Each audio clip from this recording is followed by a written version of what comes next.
Nobel explica. Ok, continuamos então com o nosso pegadão de final de semana, falando então sobre troca de calor. E aqui tem uma questão muito bacana da UFMS, que diz o seguinte, presta atenção, para quem está acompanhando a gente pela lista, questão 14. Você que está só passeando aqui no Nobel Explica, seja muito bem-vindo. Acompanhe então uma ideia de como trabalhar com troca de calor entre dois corpos. Olha lá, misturando-se 1 litro de água a 70 graus Celsius com 2 litros de água a 10 graus Celsius, obtemos 3 litros de água a qual temperatura? Essa é a pergunta, ok? Imagina uma situação prática.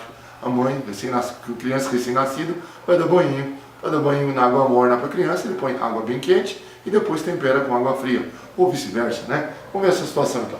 Então nós temos duas quantidades de água.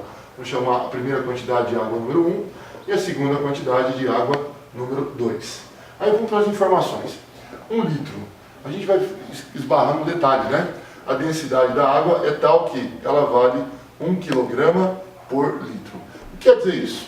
Significa que cada litro de água tem exatamente 1 kg.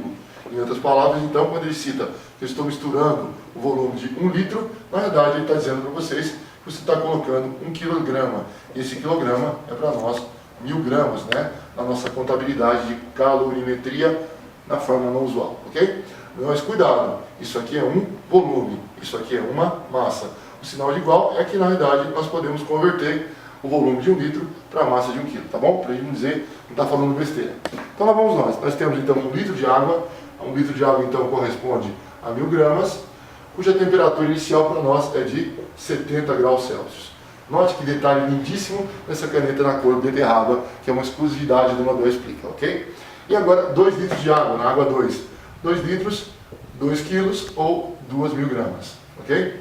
A temperatura inicial de 10 graus Celsius. E nós queremos descobrir qual é a temperatura final, a nossa temperatura de equilíbrio. Então assim, a nossa temperatura de equilíbrio vai ser X e X. O calor específico da água é velho conhecido nosso. Ele vale 1 caloria por grama por grau Celsius. Aqui embaixo, então, 1 caloria grama grau Celsius. E a gente só falta ajeitar o quê? A mudança de temperatura. Lembra?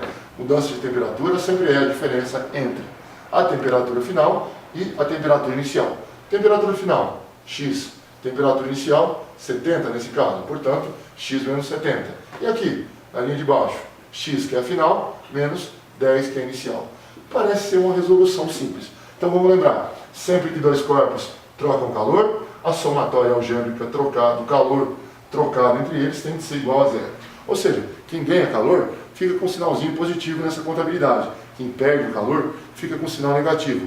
A quantidade que o primeiro corpo perder, que seria a primeira água, tem que ser absorvida pela segunda, ou vice-versa, tá? Sempre em quantidades iguais. Ou seja, então o calor que vai ser absorvido ou perdido pela água 1 deve ser perdido, mais o calor que vai ser perdido pela quantidade de água número 2. A soma algébrica disso tem que ser igual a zero, ok?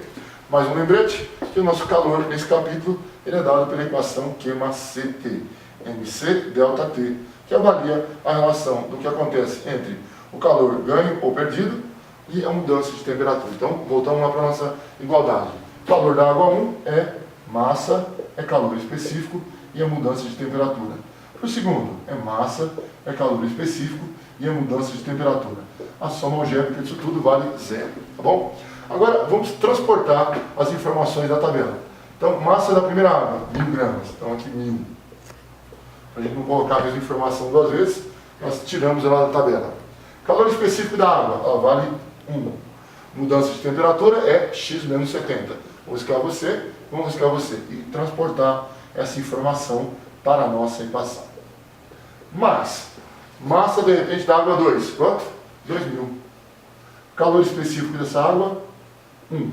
Riscamos então o calor específico e a mudança de temperatura ela é X menos 10. Algebricamente essa soma vale zero.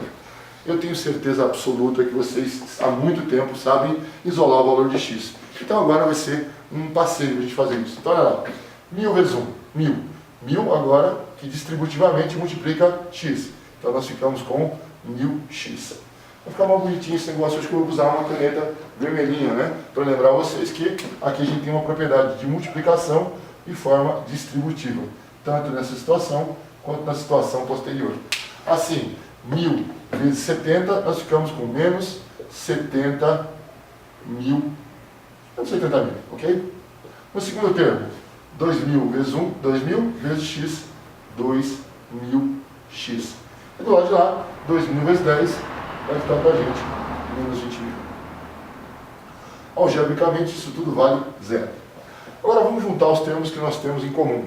Então eu tenho 1.000x com mais 2.000x, totalizando 3.000x.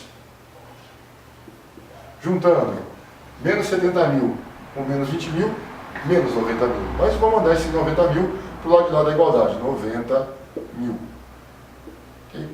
E agora chegou um momento bacana a gente fazer uma pequena simplificação. Eu vou cortar um zero desse lado da igualdade com um de lá. Mais um, com mais um e mais um, finalmente com esse. O que sobrou? Aqui sobrou para a gente 3x e do lado direito sobrou 90. Se eu descer x sozinho, eu vou me livrar do 3, que multiplica ele. Mandando para o outro lado da igualdade, nós temos 90 por 3. 90 por 3 deve ser quanto? 30. Temperatura, então, de equilíbrio é igual a quanto? 30 graus Celsius. Pronto. Encontramos a temperatura da mistura dessas duas quantidades de água. Pessoal da nossa produção, não desliga ainda não. Recadinho. Daqui a pouquinho nós temos mais questões. Continua acompanhando a gente aqui nesse pacotão de final de semana para aprender troca de calor e equilíbrio térmico. Até já!